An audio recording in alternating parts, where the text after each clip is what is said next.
మోసం చేయకుండా మనం ఉండాలండి, కానీ మోసగింపబడకుండా కూడా జాగ్రత్త పడాలి. నేను ఎవరిని మోసం చేయలేదు, కానీ నన్నే అందరూ మోసం చేసి అది నీ దోషమే, సవరించుకోవాలి. దాని ద్వారా సానుభూతి సంపాదిద్దామని చూడద్దు. కలియుగంలో ఎప్పుడూ ధర్మం ఏమిటంటే మనం మోసానికి లోను కాకుండా ఉండాలి అంటే ఎదుటి వాళ్ళని మన పట్ల ఏం మాట్లాడుతున్నారో ఏం చేస్తున్నారో ఎప్పుడూ ఓ కన్నేసి ఉంచాలి. ఎవరిని పూర్తిగా నమ్మొద్దు.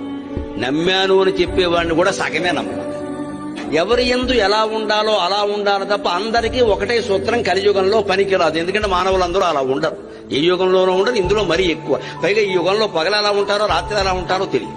ఎవరిని మంచివాడు అనడానికి లేదు, అలాగని చెడ్డవాడు అనడానికి లేదు.